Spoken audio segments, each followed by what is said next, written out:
All right, so the Orlando Magic, they blew a 3-1 lead. Hold on, wait. I do not like this light. Hold on. There we go. Lighting is better. My bad, yo. I had the overhead light on, not the ring light on. Lighting looks way better. But yeah, the Orlando Magic, they blew a 3-1 lead. Cade and the Detroit Pistons are moving on while Orlando's going home. Orlando's going to have to do a bunch of roster reconstruction this offseason, starting which Palo needs a point guard. Paolo's going to need a legitimate point guard that can get him the ball into his spots and feed him the ball, and also can make shots because Jalen Suggs this series was not it. Jalen Suggs this series was absolute garbage. Desmond Bane was not good for most of the series outside of game one.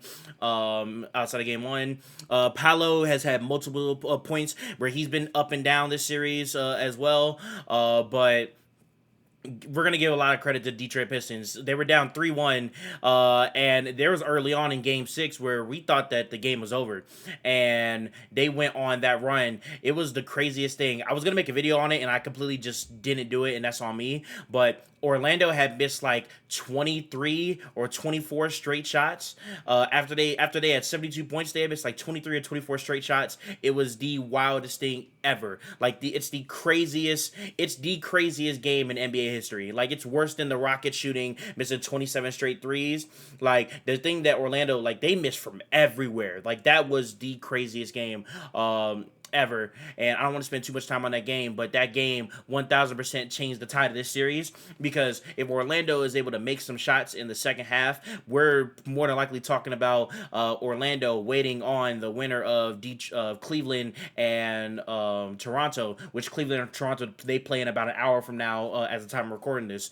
So Orlando's season is definitely over. Jamal Mosley is, I think, 100% going to get fired at this point.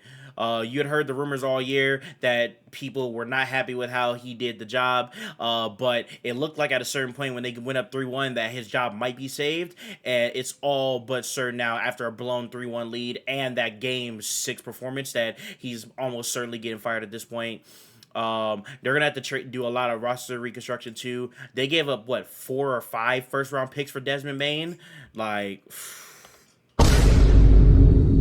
man. There was a tweet earlier. Matter of fact, let me go to Twitter real quick, y'all, because there was a tweet earlier. Hold on.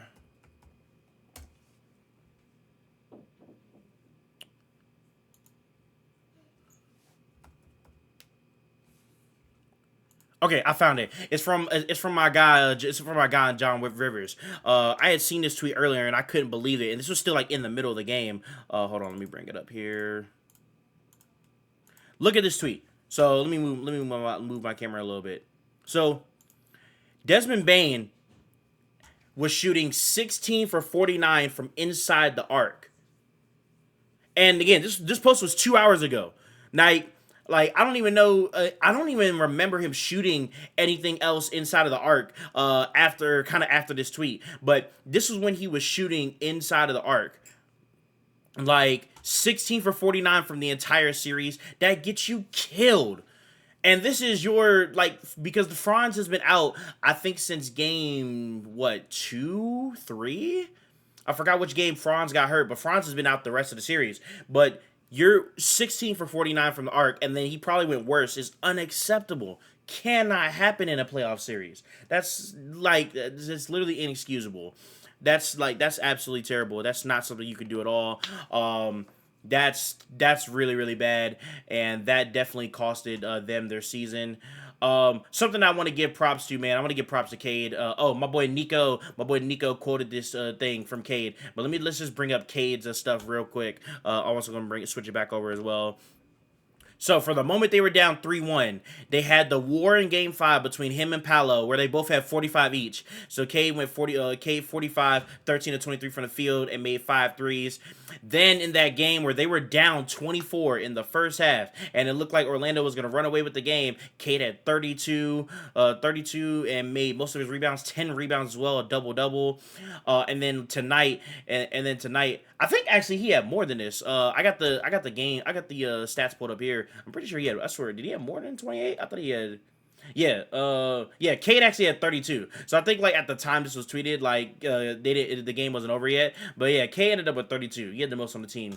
Salute to Cade, man. We're gonna give Cade his flowers today. Bang, bang, bang. Shit like that. Cade hooped his ass off, plus 29. Literally, when Cade's off the floor, y'all know that the Detroit Pistons are a completely different team. Also, to Game 7, Tobias Harris, man, that's another one. Hold on. Bang, bang, bang. Shit like that. Tobias Harris has been okay the whole series. Like, he wasn't, like, over incredible, but he had been, like, okay the whole series. And in the game that they needed the most, because the last time he played in a Game 7, Tobias Harris had 0 points.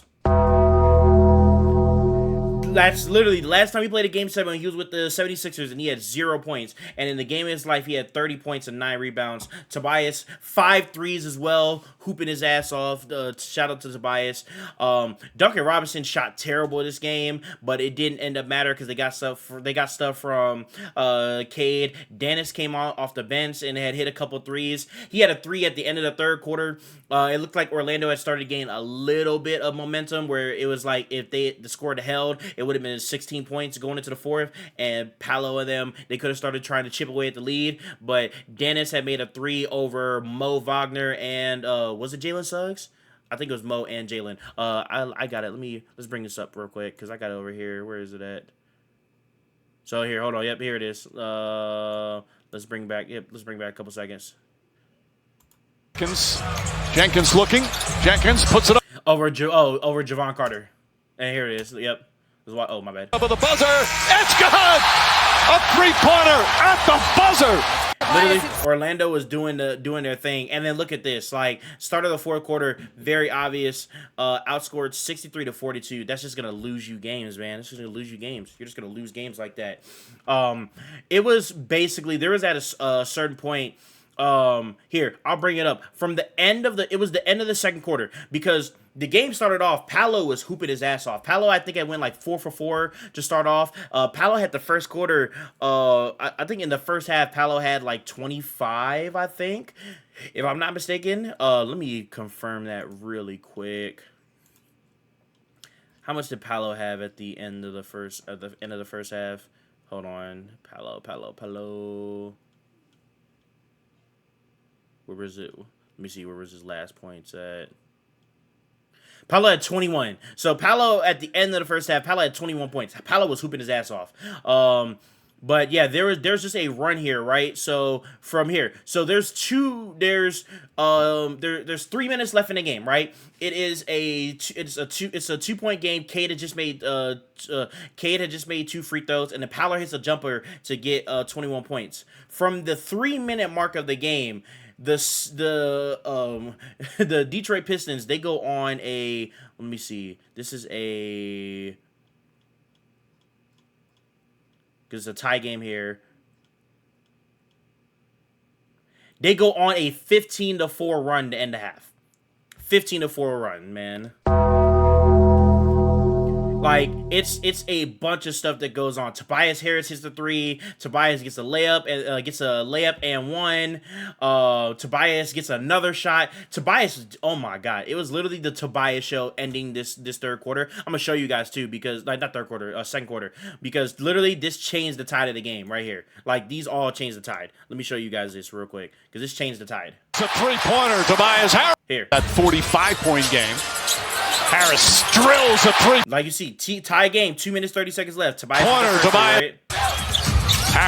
hits the first 3. Harris has got the smaller man on him, wants to post up. Suggs spins. Suggs, nice defense, and Harris. Double clutches. Dude, I might skip the head. I might have skipped the head too quick. Oh, they don't even show his layup. Okay, but yeah, double clutch over Suggs right there. Like, look at this shit, man. He's got the smaller man on him, wants to post up. Suggs spins. Suggs, nice defense, and Harris still knocks it down. Like, now, look at that 6-point game, right? 6-point game. Deflected out to Harris. Now look at this again. As we come up on a minute remaining.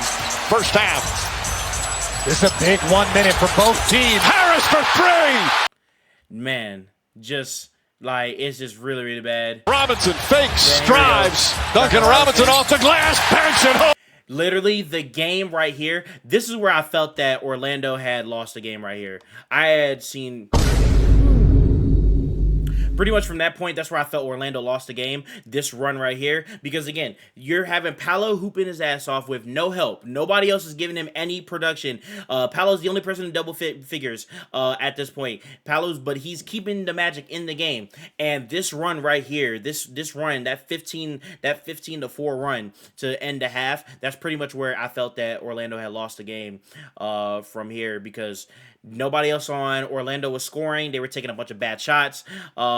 Defense was really, really good by Detroit. Asar Thompson just continues to be a defensive nightmare. He just, like, is everywhere.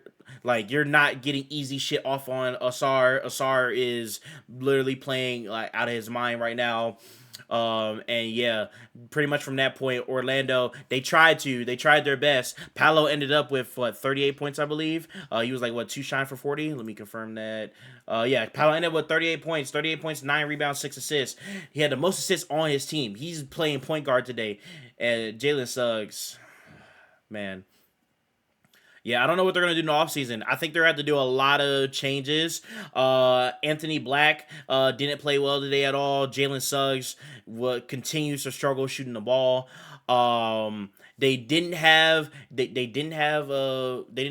his name? The other Wagner twin, Franz. They didn't have Franz.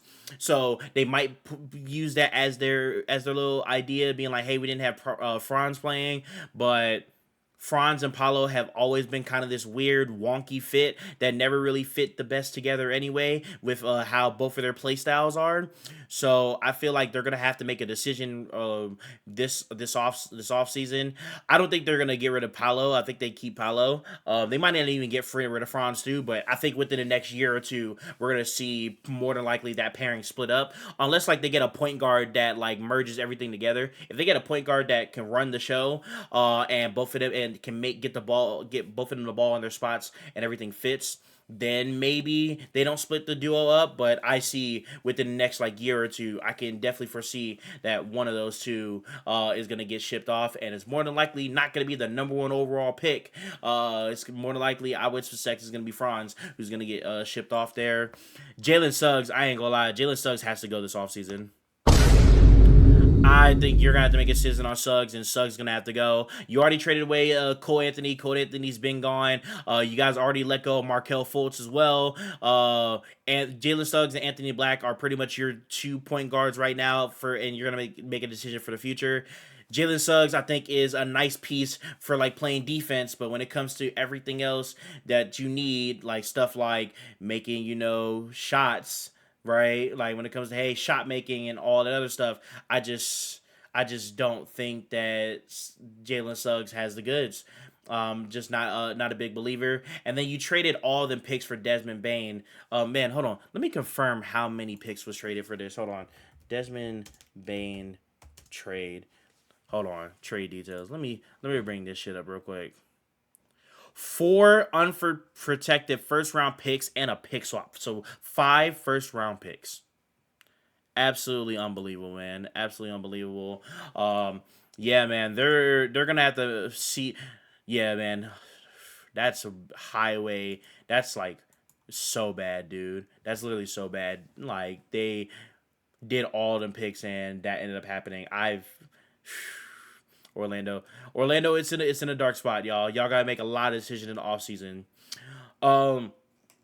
Real quick, as for Detroit moves on and they get the home game on Tuesday. They're going to play the winner of Raptors-Cavs. That tips off in about 30 minutes from this recording right here. So they're going to be playing real soon. The winner of that, the winner of Raptors-Cavs will face Detroit. I think Pistons are going to have a way easier time versus any of these two teams than Orlando. I think that the Raptors can give them a longer series because I just think that the length of the Raptors team, pause, just gives them a lot. Just gives them a lot. The Raptors, though, they have the issue like the Magic, where they also struggle to score. To be 100% honest, and the Raptors in the fourth quarter are like one of the worst teams like in the league this year. They've been so bad. They've lost so many games in the clutch this year. It's just been there. Cavs.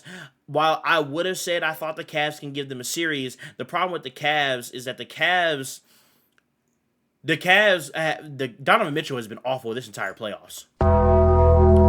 Ain't nothing about it. Like, ain't no ifs, ands, or buts about it. Like, Donovan Mitchell had the first couple of games, he had 30 in the first 2 games at home, and then pretty much since then, when they had gone on the road for the first time to Toronto, Donovan Mitchell has been dog shit the whole series.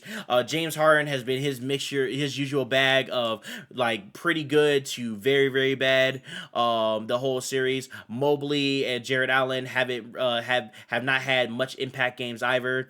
Though the Cavs, on paper, the Cavs should present them the better matchup, but in actuality, it's just, man, I just do not trust the Cavs against that Detroit defense.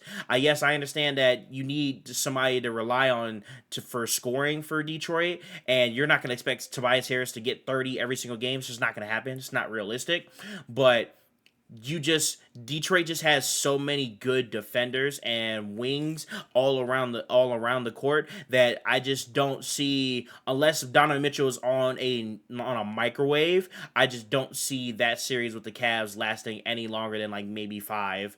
I think the Raptors, though, just because even though they struggle to score, I think the Raptors, just because they can match up physically the same way that Orlando did, I think that the Raptors can give them a longer series. So if I'm a Pistons fan, I personally would hope Cleveland wins at home today. I personally would hope that, but we will see. Game tips off in about like 30-35 minutes from now. We'll kind of see how that goes.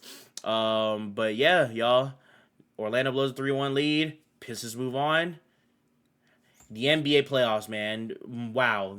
Crazy. This is one of the best first round matchups in years, man. Insane.